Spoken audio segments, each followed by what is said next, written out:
Alhamdulillah alladzi hadana lihadza wa ma kunna linahtadiya laula an hadana Allah. Alhamdulillahilladzi anzala ala 'abdihi alkitaba wa lam yaj'al lahu 'iwaja qayyiman liyundhira ba'san shadidan min ladun wa yubashshira almu'minina alladhina ya'maluna as-salihati anna lahum ajran hasana. Ashhadu an la ilaha illallah wahdahu la syarika lah wa ashhadu anna Muhammadan 'abduhu wa rasuluh. Allahumma salli wa sallim ala nabiyyina Muhammadin wa ala alihi wa ashabihi wa man tabi'ahum bi ihsanin ila yaumiddin, amma ba'd.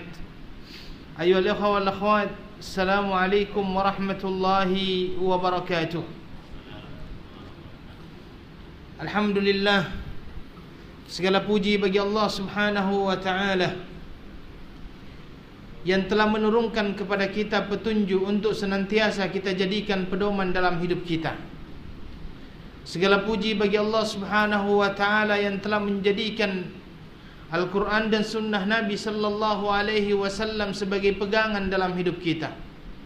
Segala puji bagi Allah Subhanahu wa ta'ala yang telah mengutus Rasulullah sallallahu alaihi wasallam untuk menunjukkan kepada kita kebenaran sebagai sebuah kebenaran dan untuk kita ikuti, dan memberitahu kepada kita kemungkaran sebagai kemungkaran untuk kita jauhi. Kita berharap mudah-mudahan Allah Subhanahu wa ta'ala senantiasa menjadikan kita sebagai hamba-hamba Allah Subhanahu wa ta'ala yang senantiasa mensyukuri segala nikmat yang Allah berikan kepada kita, terlebih lagi nikmat iman dan Islam, yang mana nikmat tersebut merupakan kenikmatan yang terbesar yang dimiliki oleh seorang manusia. Dengannya kehidupan manusia lebih teratur, dan dengannya kehidupan manusia lebih terarah.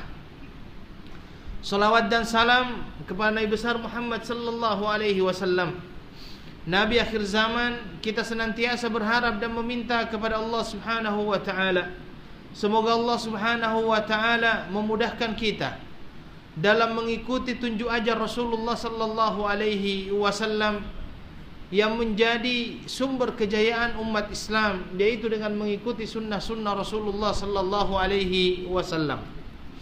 Taib, ayyuhal ikhwah wal akhwat, sekarang kita akan memasuki penjelasan terhadap kitab yang baru ada di hadapan kita, yaitu kitab Riyadhus Shalihin, ya.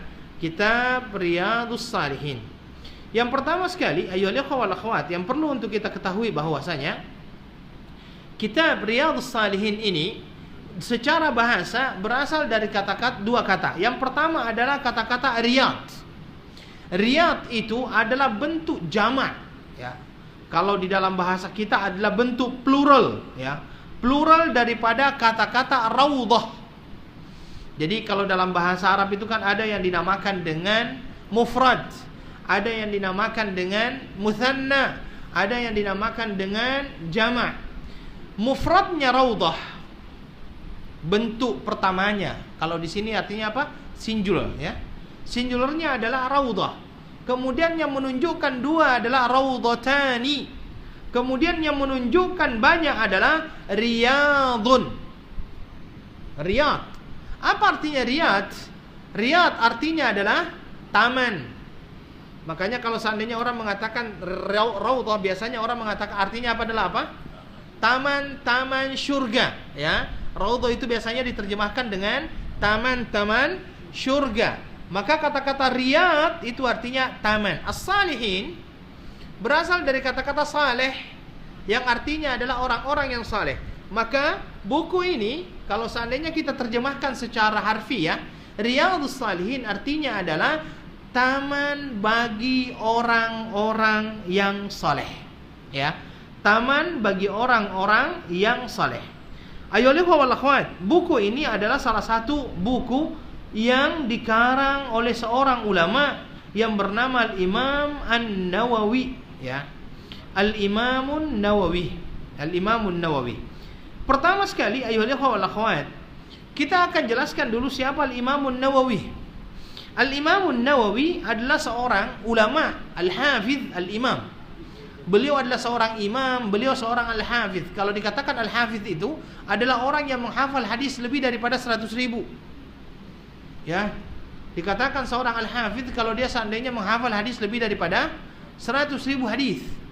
Makanya dia dinamakan dengan Syekh al-Imam al-Hafidh Muhyiddin. Muhyiddin itu artinya adalah yang menghidupkan agama. Tetapi Muhyiddin ini adalah gelaran bagi dia. Dia adalah gelarannya Muhyiddin Abu Zakaria Yahya bin Sharaf bin Muri bin Hasan bin Husain bin Muhammad bin Jam'ah bin Hizam An-Nawawi. An-Nawawi. Beliau dilahirkan di sebuah tempat yang bernama Nawa. Ya. Di sebuah tempat yang bernama Nawa, dan Nawa ini berasal di daerah dan di tempat di sekitar Syria, Suriah. Damaskus, ya. Di Damaskus, Damsyik, ya, Damsyik. Beliau dilahirkan pada tahun 631. Dalam riwayatnya beliau dilahirkan pada tanggal 10 Muharram 631, ya, 631. Sebagian riwayat menyebutkan bahwa beliau dilahirkan pada 632. Sebagiannya mengatakan 631 dan sebagiannya lagi mengatakan beliau dilahirkan pada tahun 632. Satunya lagi mengatakan 632. Tidak ada kesepakatan di dalam masalah tarikh lahirnya beliau di antara para ulama. Kenapa? Dan banyak ulama-ulama itu berkenaan dengan tarikh lahirnya, banyak yang tidak yang diperselisihkan. Kenapa banyak yang diperselisihkan? Biasanya saya kalau ditanya itu saya jawabnya begini, karena para ulama tidak pernah ulang tahun.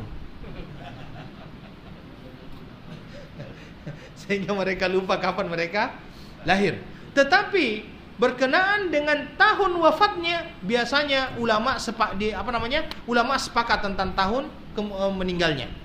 Ya, karena beliau sudah menjadi seorang yang sangat dikenal, sehingga memang adalah mereka termasuk orang-orang yang senantiasa diketahui bila tarikh wafatnya. Beliau wafat pada tahun 676.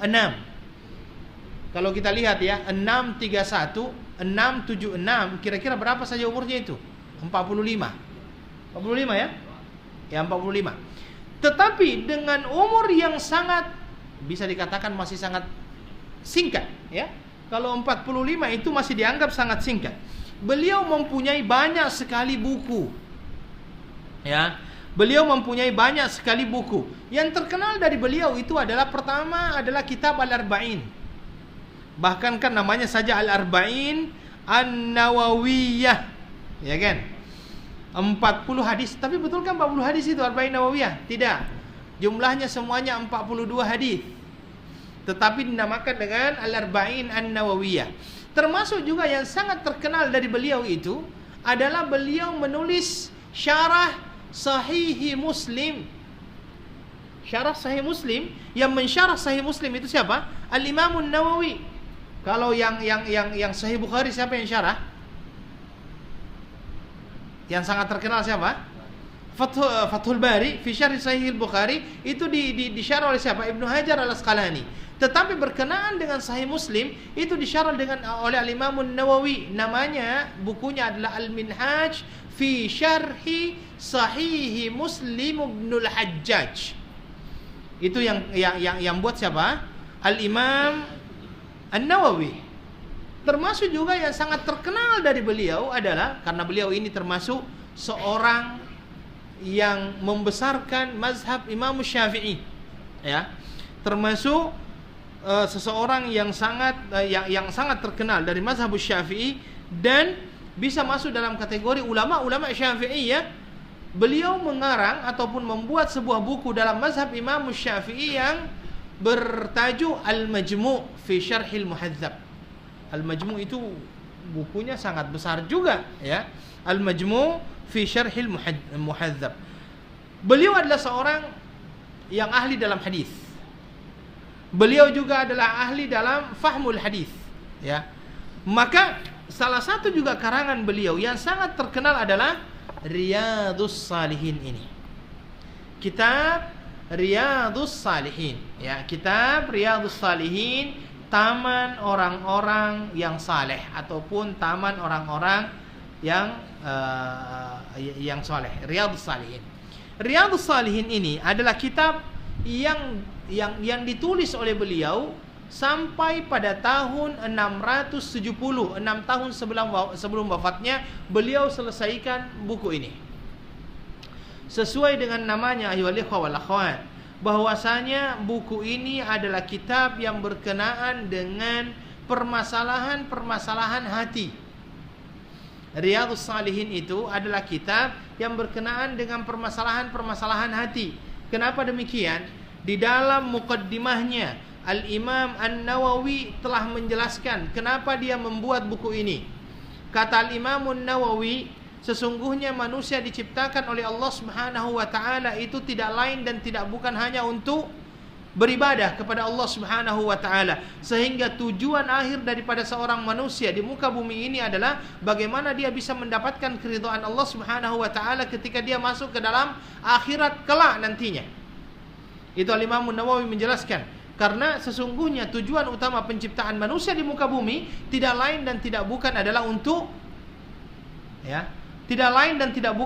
untuk beribadah kepada Allah Subhanahu wa taala. Maka dari itulah Al-Imam An-Nawawi mengatakan di dalam kitab ini bahwasanya tujuan utama dia membuat buku ini adalah tidak lain dan tidak bukan untuk mengumpulkan hadis-hadis yang sahih. Makanya kalau kita mengatakan Riyadhus Shalihin ini, ini kitabnya adalah kumpulan daripada hadis-hadis sahih, paling tidak menurut pandangan beliau.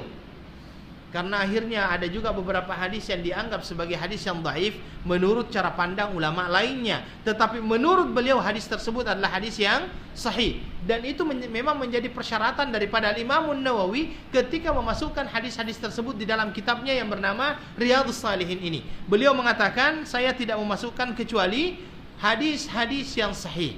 Untuk apa?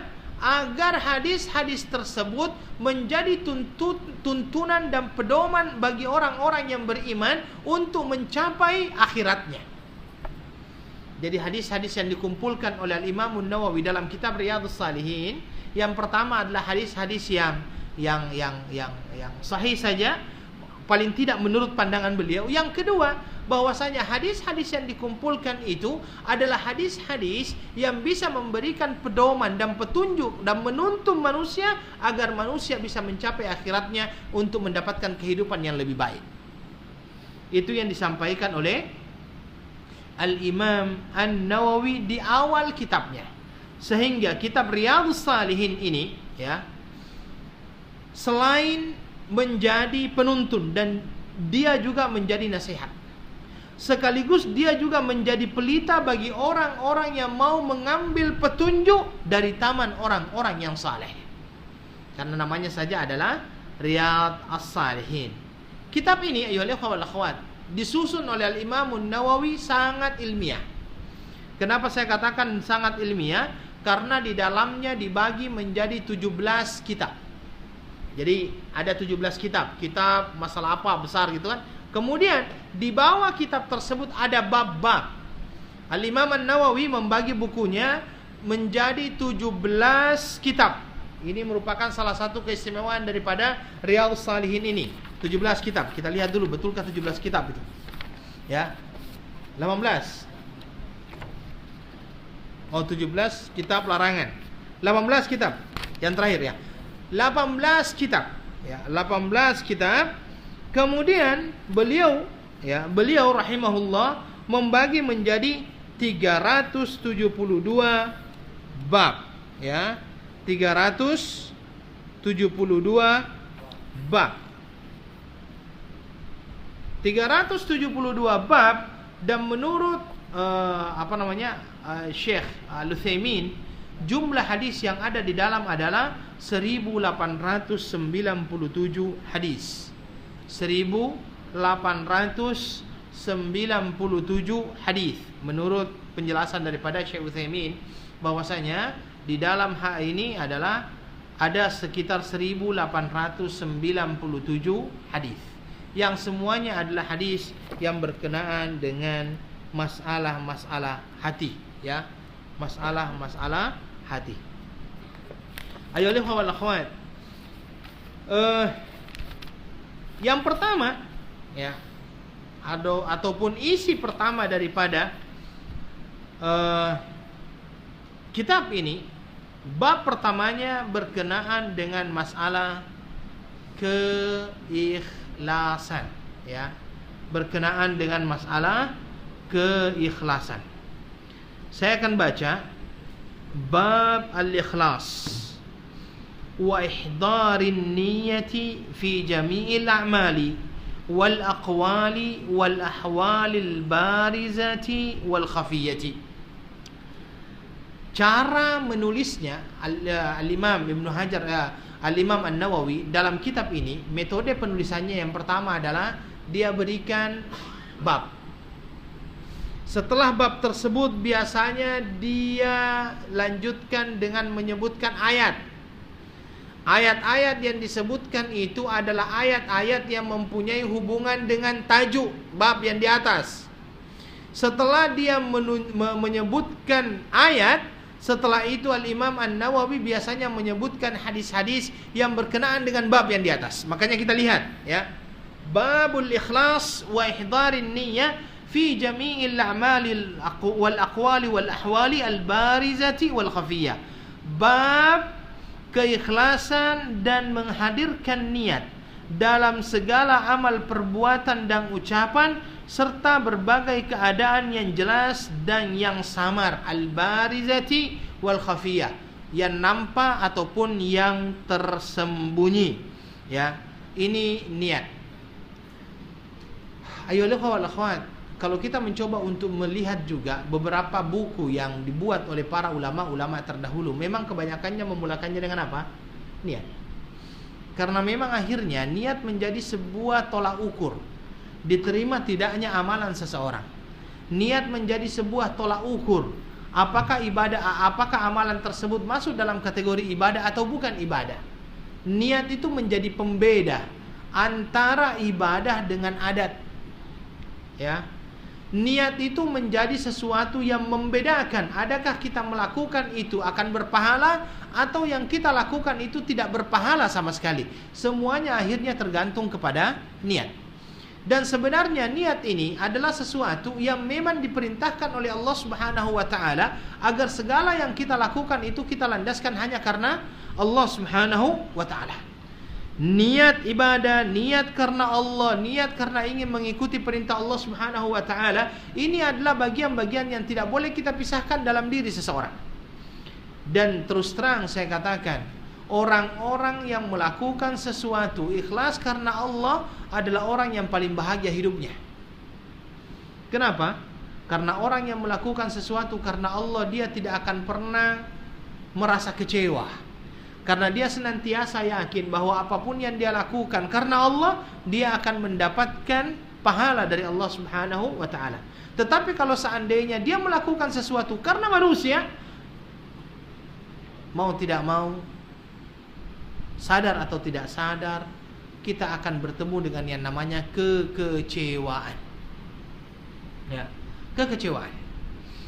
Maka di dalam beberapa ayat Allah Subhanahu wa taala sudah menjelaskan kepada kita, dan itu sangat jelas yang ada di surah Al-Bayyinah, di mana Allah Subhanahu wa taala berfirman apa? "Wa ma umiru illa liya'budullaha mukhlishina lahud-din, hunafa'a wa yuqimus salata wa yu'tuz zakata, wa dzalika dinul qayyimah." Padahal mereka tidak disuruh kecuali supaya menyembah Allah dengan memurnikan ketaatan kepadanya dan menjalankan agama yang lurus, serta mereka mendirikan salat dan menunaikan zakat, dan demikian itu agama yang lurus. Di sini Allah Subhanahu wa taala menjelaskan tentang bagaimana Allah Subhanahu wa taala menjadikan sebagai niat yang ikhlas itu sebagai landasan dalam beribadah kepada Allah Subhanahu wa taala, ya. Sebagai landasan untuk beribadah kepada Allah Subhanahu wa taala. Sehingga kalau perlu untuk kami sampaikan, salah satu syarat daripada diterimanya amal ibadah seseorang adalah apa? Ikhlas. Ya. Ikhlas karena Allah Subhanahu wa taala, bukan karena yang lainnya. Ikhlas karena Allah Subhanahu wa taala. Orang-orang yang melakukan ibadah karena Allah, insyaallah ibadahnya akan diterima oleh Allah Subhanahu wa taala. Tetapi orang-orang yang melakukan ibadah bukan karena Allah, jangan pernah berharap ibadahnya akan diterima oleh Allah Subhanahu wa taala walaupun nampak bahwa itu adalah termasuk amal saleh. Ya. Makanya di dalam Al-Quran dikatakan faman yarju liqa'a rabbih falyamal amalan salihan wala yusyrik biibadati rabbih ahada. Kata-kata wala yusyrik biibadati rabbih ahada, jangan menduakan Allah dalam beribadah kepadanya. Ini menunjukkan sebuah keikhlasan. Ini menunjukkan sebuah keikhlasan bahwa sesungguhnya dalam beribadah kepada Allah Subhanahu wa taala diperlukan yang namanya keikhlasan. Dan hanya orang-orang yang ikhlas yang tidak akan pernah diganggu oleh syaitan. Dan itu memang janji syaitan, Pak. Syaitan mengatakan, saya akan datang kepada anak manusia dari depan, belakang, kanan, samping. Ya. Ini semuanya akan didatangi oleh syaitan. Tapi syaitan mengatakan, tapi iblis mengatakan apa? Illa ibadaka minhumul mukhlasin, kecuali hamba-hambamu yang engkau ikhlaskan ya Allah. Ya, makanya para ulama, ada ulama yang mengatakan kullun nasi halka, semua manusia itu akan mengalami sebuah kehancuran illa al-alimun, kecuali orang-orang yang berilmu. Kemudian ulama itu melanjutkan wa kullul alimina halka, dan semua orang-orang yang berilmu itu akan mengalami yang namanya kehancuran illa al-amilun, kecuali orang-orang yang melaksanakan apa yang mereka ketahui, mengamalkan apa yang mereka ketahui. Wa kullul amilina halka, tetapi orang yang mengamalkan sesuatu ilmu juga akan mengalami kehancuran. Illal mukhlisun, kecuali orang-orang yang ikhlas di dalam melakukan amalan tersebut. Maka kalau kita berbicara tentang syarat diterimanya amal ibadah seseorang, yang pertama sekali adalah ikhlas. Ikhlas itu berasal dari kata-kata akhlasa yukhlisu. Khalasa, ya, khalasa artinya murni. Ikhlas itu berasal dari kata-kata khalasa yang artinya adalah murni. Murni paham di sini ya? Apa namanya? Suci. Ya. Murni, suci. Itu ikhlas. Ya, ikhlas. Makanya kalau seandainya kita mau berbicara masalah keikhlasan, ya, kita sebenarnya akan berbicara tentang kemurnian niat kita di dalam melaksanakan ibadah tersebut. Murni, ikhlas karena Allah Subhanahu wa ta'ala. Maka salah satu yang biasanya menjadi panduan kita juga di dalam melaksanakan ibadah dengan ikhlas itu apa? Di dalam surah Al-Insan, Pak. Di dalam surah Al-Insan Allah Subhanahu wa ta'ala nyatakan, innama nut'imukum liwajhillahi la nuridu minkum jazaan wala syukura. Ini implementasi daripada ikhlas ini. Ini adalah pelaksanaan sifat ikhlas di dalam diri manusia. Apa itu? Innama nut'imukum liwajhillah la nuridu minkum jazaan wala syukura. Sesungguhnya kami memberikan kalian makan semata-mata karena Allah. Kami tidak pernah berharap dari kalian jazaan.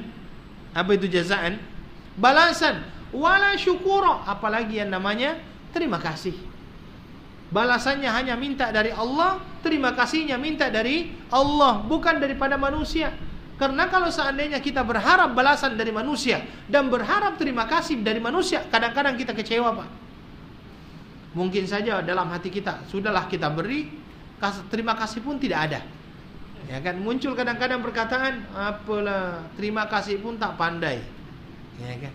Tetapi ayyuhal akhwat, kata-kata terima kasih pun tak pandai seolah-olah kita meminta terima kasih kepada dia. Jangan sampai ini menjadi salah satu hal yang menjadikan kita seolah-olah tidak ikhlas. Ya, tidak ikhlas. Ya. Maka ikhlas di dalam Islam ini adalah sesuatu yang memang sangat penting untuk kita senantiasa hadirkan dalam melaksanakan amalan-amalan ibadah yang kita lakukan. Ya, ikhlas. Tetapi itu memang tidak mudah. Ya. Itu memang tidak mudah. Kenapa tidak mudah? Karena sesungguhnya yang namanya iblis ini tidak akan pernah berhenti untuk memberikan apa?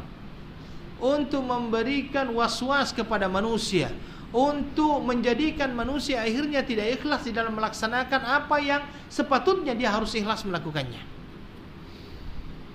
Ya, keikhlasan ini memang susah. Ya, susah. Kecuali memang orang-orang yang dekat pada Allah Subhanahu wa taala, orang-orang yang memang betul-betul percaya akan janji Allah Subhanahu wa taala, barulah dia betul-betul akan mendapatkan yang namanya keikhlasan.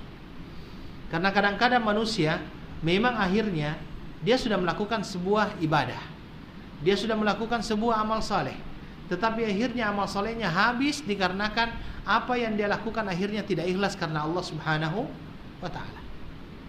Ya. Sebagai contoh misalnya ya ikhwah wal akhwat, ya, manusia itu senang dipuji. Saya kira manusia tidak ada yang tidak suka dipuji, ya. Manusia itu kadang-kadang suka dipuji, tetapi kadang-kadang pujian itu menjadikan manusia sombong dan tidak ikhlas. Dan akhirnya dia melakukan segala sesuatunya karena ingin dipuji. Inilah yang masuk dalam kategori riya ataupun sum'ah. Riya ataupun sum'ah. Riya itu suka kalau dilihat, sum'ah itu suka kalau diperdengarkan apa yang dia sampaikan, apa yang dia lakukan, ya. Dan terus terang itu bukan hal yang mudah, ya wal akhwat. Karena yang namanya syaitan tidak akan pernah berhenti untuk mengganggu manusia sampai akhirnya kita tidak ikhlas di dalam melaksanakan ibadah kepada Allah Subhanahu wa taala. Apalagi dengan berbagai macam media sosial saat ini. Bismillah.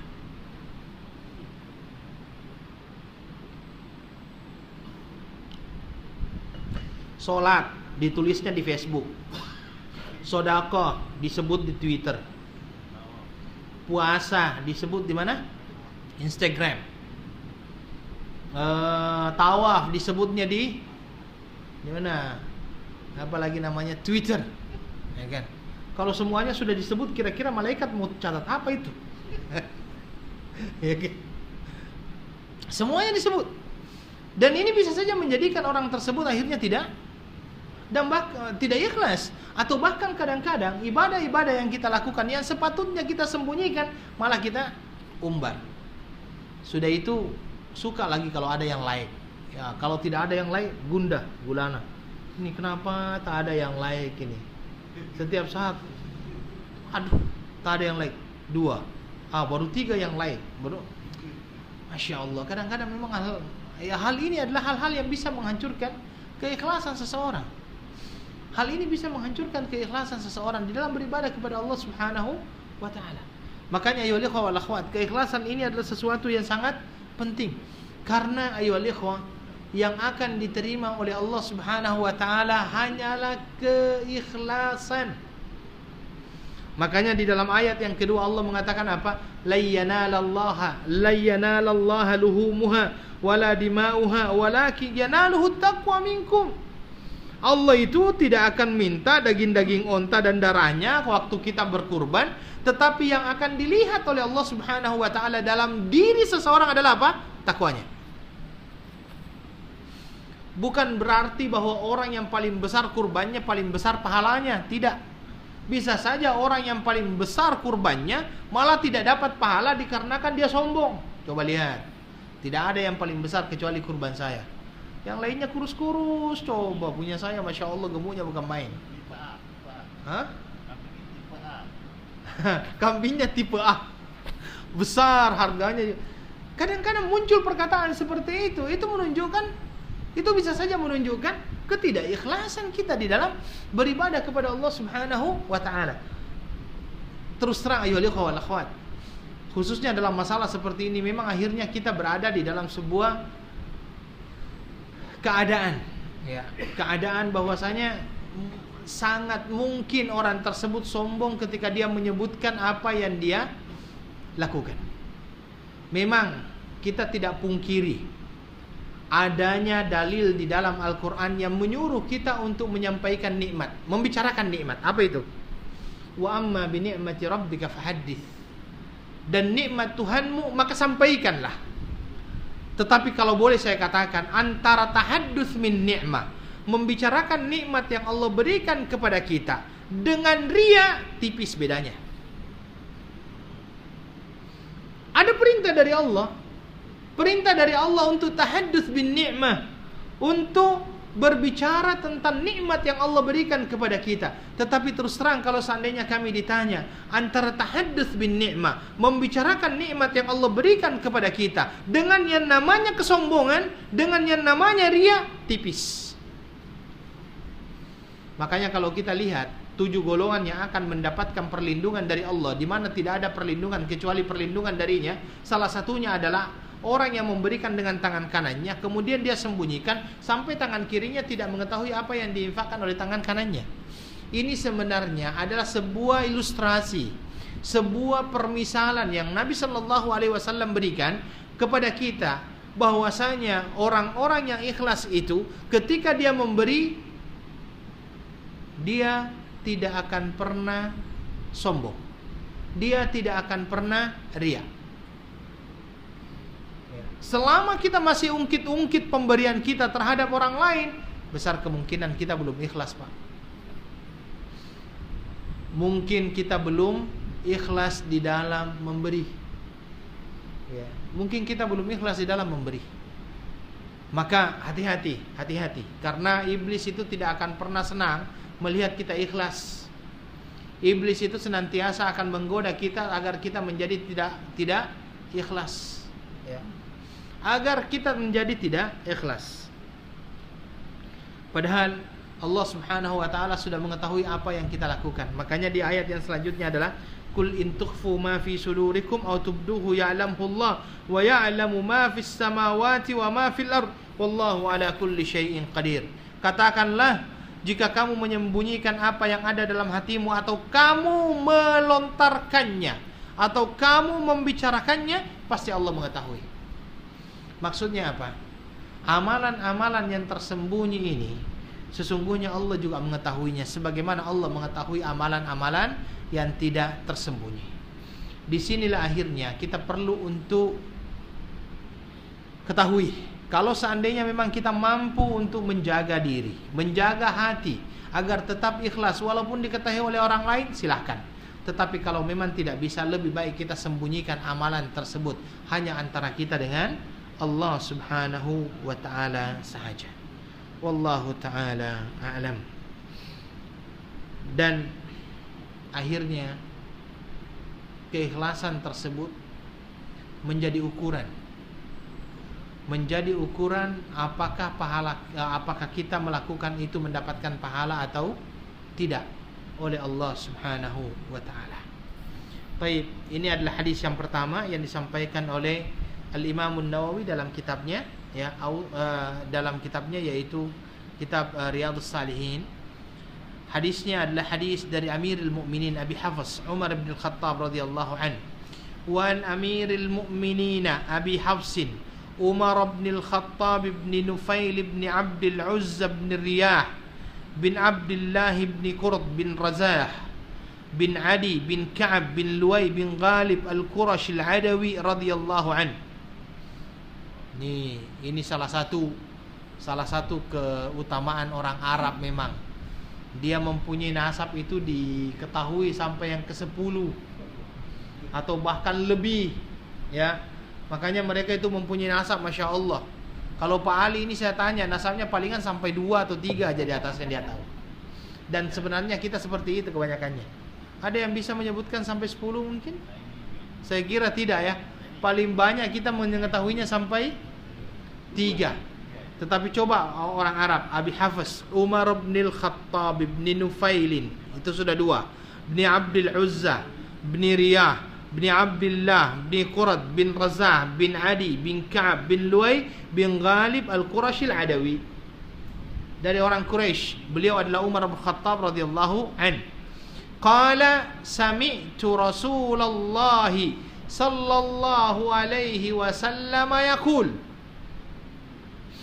innamal a'malu binniyati wa innama likulli imri'in ma nawa faman kanat hijratuhu ila Allah wa rasulih fahijratuhu ila Allah wa rasulih wa man kanat hijratuhu lidunya yusibuha aw imra'atun yankihuha fahijratuhu ila ma hajara ilaihi muttafaqun ala sihhatih.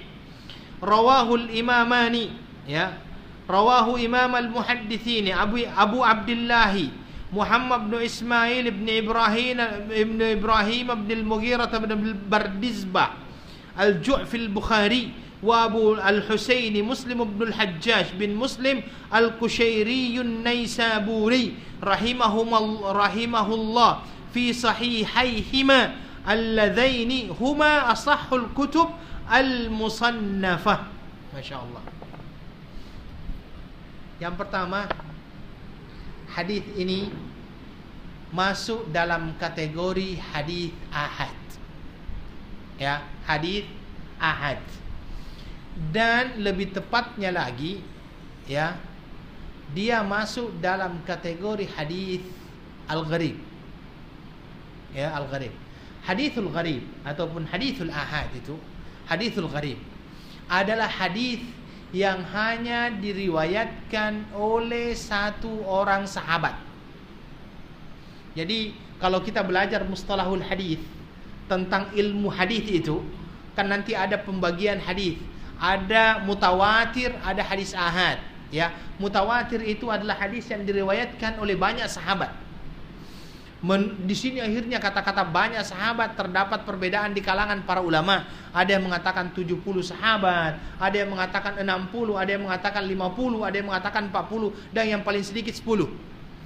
Kemudian ada hadis ahad. Hadis ahad terbagi menjadi 3. Ada yang dinamakan dengan al-gharib, ada yang dinamakan dengan al-ajiz, ada yang dinamakan dengan al-masyhur.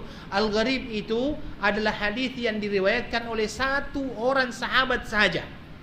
Kalau al-aziz itu adalah hadis yang diriwayatkan oleh 2 orang sahabat sahaja. Kemudian al-masyhur adalah hadis yang diriwayatkan oleh 3 ke atas, tapi belum sampai kepada hadis mutawatir. Kalau kita mempelajari tentang usulul hadis atau mustalahul hadis, ini akan menjadi salah satu contoh daripada hadis gharib. Artinya dia hanya diriwayatkan oleh seorang sahabat, yaitu siapa? Umar ibn al-Khattab radhiyallahu an. Umar ibn al-Khattab juga adalah seorang sahabat Rasulullah sallallahu alaihi wasallam yang dijamin oleh Nabi sallallahu alaihi wasallam masuk ke dalam syurga Allah Subhanahu wa taala, dan dia adalah khalifah yang kedua daripada kaum muslimin setelah wafatnya siapa? Abu Bakar radhiyallahu an, yaitu Umar ibn al-Khattab radhiyallahu an. Kemudian yang kedua, sebelum saya lanjutkan juga penjelasan daripada hadis ini, adalah bahwa hadis ini, ya, hadis ini dia adalah muttafaqun alaih. Muttafaqun alaih adalah hadis yang diriwayatkan oleh Al-Bukhari dengan Muslim, dan lafaznya sama, ya. Lafaznya sama, muttafaqun ala sihhatihi. Kemudian di sini dikatakan dan Al-Imam An-Nawawi menyebutkan nama keduanya dengan lengkap. Rawahu Imam al-Muhaddithin, diriwayatkan oleh 2 Imamul Muhaddithin. Ya, siapa yang pertama? Abu Abdullah. Orang Arab ataupun ulama terdahulu itu paling tidak mempunyai 3 nama. Mempunyai 3 nama. Ada yang dinamakan dengan kunyah, ada yang dinamakan dengan laqab, ada yang dinamakan dengan ism. Ya. Kunyah adalah nama seseorang yang dimulakan dengan abu atau ummu. Ya. Dan biasanya orang-orang Arab kalau seandainya dia sudah menikah dan dia sudah mempunyai anak, biasanya sudah tidak dipanggil dengan nama aslinya, tetapi biasanya dipanggil dengan nama abunya. Ya. Kalau misalnya Pak Ali mempunyai anak nantinya namanya Abu Bakar, maka kita akan mengatakan Abu Abi Bakar atau Abu Umar misalnya. Kalau Pak Ali punya anak namanya Umar misalnya, kita akan mengatakan Abu Umar. Wallahu taala alam tahun berapa? Insyaallah. Abu Umar misalnya kan. Ya, atau Abu Abdullah misalnya, atau Abu Hamzah. Itu namanya apa? Kunyah. Ya, dinamakan dengan kunyah. Laqab biasanya adalah gelaran. Gelaran ini biasanya diberikan kepada seseorang mengikut kepada daerah tempat tinggalnya, atau memang ada gelaran yang diberikan oleh ulama khusus kepada dia. Seperti misalnya Umar bin Khattab, terkenalnya dengan apa? Al-Faruq. Abu Bakar terkenalnya dengan As-Siddiq, ya, As-Siddiq. Jadi ini yang dinamakan dengan laqab. Yang ketiga baru nama. Nama itu ism adalah nama aslinya, tetapi akhirnya kebanyakannya yang dikenal adalah kalau bukan laqabnya, kunyahnya. An-Nawawi itu laqab atau kunyah. Itu laqab, gelaran An-Nawawi karena dia berasal dari sebuah tempat yang bernama Nawa, sehingga dia dinamakan dengan An-Nawawi. Begitu juga dengan Al-Bukhari. Al-Bukhari itu adalah laqab. Daerahnya berasal dari mana? Dari Bukhara. Dari Bukhara. Namanya siapa? Nama aslinya adalah Muhammad ibnu Ismail. Laqabnya apa? Abu Abdullah. Kunyanya adalah Abu Abdullah. Nama aslinya adalah Muhammad ibnu Ismail ibnu Ibrahim ibnu Al-Mughirah ibnu Bardizbah Al-Ju'fi Al-Bukhari. Wa Abul Husain, ini adalah kunyah daripada Muslim Ibnul Hajjaj bin Muslim Al-Kushairi An-Naisaburi, dari Naisabur, ya, rahimahullah. Fi sahihaihima alladzaini huma asahhul kutub al-musannafah, dan dianggap dua kitab tersebut, Bukhari dan Muslim, sebagai kedua-dua kitab yang sangat sahih yang pernah dibuat, ya. Kemudian selanjutnya, menurut para ulama bahwasanya hadis ini mempunyai sabab wurud. Sabab wurud itu sama dengan sabab nuzul. Kalau ayat dinamakan dengan sabab nuzul, kalau hadis dinamakan dengan sabab wurud. Menurut para ulama, sabab wurud, sebab kenapa hadis ini ada, dikarenakan ketika Nabi sallallahu alaihi wasallam berhijrah ke kota Madinah Al-Munawwarah, ada seorang yang berhijrah bukan karena Allah dan Rasulnya, tetapi karena mengikuti seorang wanita yang bernama Ummu Qais. Yang bernama Ummu Qais, sehingga biasanya dinamakan dengan Muhajir Ummi Qais, orang yang berhijrah karena Ummi Qais. Dia hijrahnya itu bukan karena Allah dan Rasulnya, tetapi karena mengikuti Ummi Qais. Maka akhirnya Nabi sallallahu alaihi wasallam mengeluarkan ataupun mengatakan hadis ini, yang mana dimulai dengan kata-kata innamal a'malu binniyat. Sesungguhnya amalan seseorang itu tergantung kepada niatnya. Wa innama likulli imri'in ma nawa. Dan setiap orang itu tergantung dengan apa yang dia niatkan. Artinya apa? Bahwasanya manusia akan dapat dinilai dari niat yang dia lakukan. Adakah perbuatannya tersebut berpahala atau tidak, dilihat daripada apanya? Niatnya. Dan manusia mempunyai niat yang berbeda-beda, karena yang namanya niat ini susah untuk ditebak. Tidak ada kan yang tahu niat seseorang?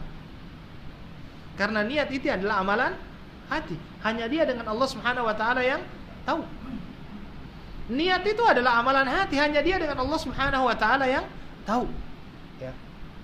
Tetapi niat yang baik insya Allah akan menghasilkan sesuatu yang baik. Niat yang buruk akan menghasilkan sesuatu yang tidak baik.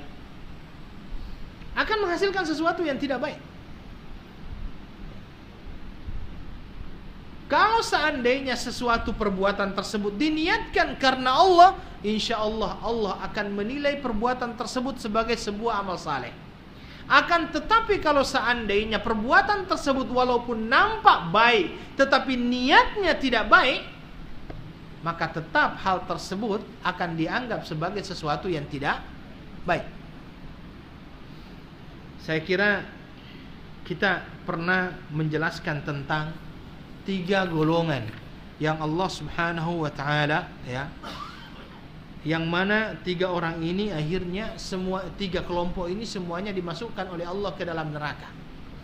Padahal apa yang dia perbuat nampak baik. Yang pertama adalah orang-orang yang bersedekah, yang kedua adalah orang-orang yang meninggal di jalan Allah mati, yang ketiga adalah orang-orang yang sering membaca Al-Quran. 3-tiganya nampak baik, Pak. Tetapi akhirnya dimasukkan oleh Allah ke dalam neraka hanya dikarenakan niatnya yang tidak baik. Begitu juga di dalam menuntut ilmu. Begitu juga di dalam menuntut ilmu. Di dalam menuntut ilmu, apa niat kita? Kita datang di tempat ini sekarang untuk apa kita datang? Adakah niat kita hanya ikut-ikutan? Adakah niat kita nggak enak kalau seandainya saya tidak hadir? Adakah niat kita malu kalau sama Cik Raja nanti tidak lihat saya malu, misalnya seperti itu? Kalau seperti itu niat kita, saya katakan terus terang, jauh sekali pahala yang kita akan dapatkan.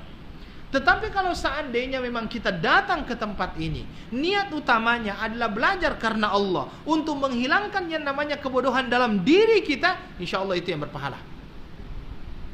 Insya Allah itu yang berpahala. Dan terus terang saya katakan, orang-orang yang niatnya karena Allah Subhanahu wa ta'ala, dia adalah orang yang paling bahagia. Karena akhirnya dia tidak pernah melihat kepada manusia, yang dia lihat adalah Allah Subhanahu wa ta'ala. Dia tidak lihat apa yang menjadi ukuran manusia. Yang dia jadikan sebagai ukuran adalah Allah Subhanahu wa ta'ala. Selama Allah ridha, dia lakukan. Selama Allah tidak ridha, dia tidak lakukan. Selama Allah ridha, apapun yang dikatakan oleh manusia, terserah. Inilah bentuk keikhlasan. Innamal a'malu binniyat wa innamal likulli imri'in ma nawa. Dan kalau seandainya kita terapkan itu dalam setiap kehidupan kita, insya Allah Pak, kita ke kantor karena Allah, kita juga tidak mengeluh, ya. Kita bekerja karena Allah, kita tidak akan mengeluh. Karena apa yang kita lakukan semata-mata karena mengikuti apa yang diperintahkan oleh Allah Subhanahu wa ta'ala. Pekerjaan terasa akan berat kalau seandainya tidak karena Allah, tetapi pekerjaan akan mudah kalau seandainya kita niatkan karena Allah Subhanahu wa ta'ala. Saya tanya Pak, mohon maaf. Perokok, kalau seandainya selain di bulan Ramadan, kemudian disuruh untuk meninggalkan rokok, boleh tak? Biasanya susah, banyak alasan. Ya, susah, mohon maaf. Tetapi kalau di bulan Ramadan boleh tak? Kenapa dia boleh? Awalnya Pak, ikhlas karena Allah. Kalau di hari lain bukan karena Allah, tetapi karena yang lain-lain. Itu yang susah itu. Dan biasanya akhirnya segala sesuatunya akan menjadi mudah kalau memang kita niatkan karena Allah. Kalau kita niatkan karena Allah. Coba begini, orang sholat malam, ya, sholat malam itu susah atau tidak Pak? Susah. Mulai bangun, ya, kemudian setelah bangun tersebut dia harus ambil wudu, ya, wudu. Tetapi kalau seandainya dia laksanakan itu karena Allah, bukan karena manusia, mudah. Tapi kalau karena manusia, nanti kalau dilihat manusia baru semangat. Kalau tidak dilihat manusia, malasnya bukan main. Itu karena tidak ada keikhlasan di dalam hati. Makanya innamal a'malu binniyat wa innamal likulli imri'in ma nawa. Segala sesuatunya itu manusia akan dilihat dari apanya? Niatnya. Dan niatlah yang akan mempermudah amalan seseorang. Ya. Kalau seandainya kita lakukan karena Allah, insya Allah akan mudah. Tetapi selama kita masih mengharapkan manusia, terima kasih daripada manusia, akan susah.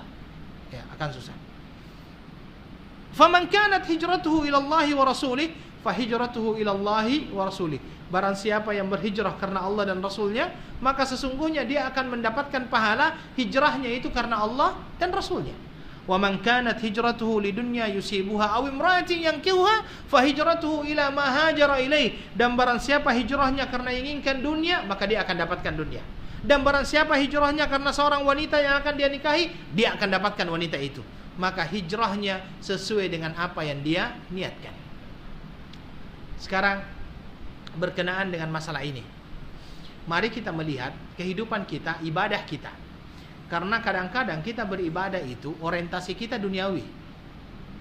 Banyak orang yang beribadah orientasinya adalah duniawi. Contohnya adalah apa? Misalnya, kenapa sholat duha? Biar rezeki lancar, ya kan? Kenapa begini? Biar begitu. Kenapa? Kebanyakannya orang ketika melaksanakan ibadah pun masih masukkan apa? Aspek-aspek duniawi di dalam ibadahnya, bukan semata-mata karena Allah, tetapi dikarenakan apa? rezeki lancar lah, kebanyakannya rezeki lah, ya. Padahal sepatutnya dia harus masukkan ke dalam ibadahnya itu semata-mata karena Allah Subhanahu wa taala. Wallahu taala a'lam. Nanti insyaallah kita akan lanjutkan lebih mendalam lagi berkenaan dengan masalah ikhlas ini, ya. Yang jelasnya ya akhwat, keikhlasan itu penting dan perlu untuk kita terapkan dalam setiap kehidupan kita. Mudah-mudahan apa yang kita lakukan senantiasa diterima oleh Allah Subhanahu wa taala. Tetapi ikhlas tidak cukup. Ikhlas tidak cukup. Perlu ada syarat yang kedua, yaitu apa? Mutaba'ah.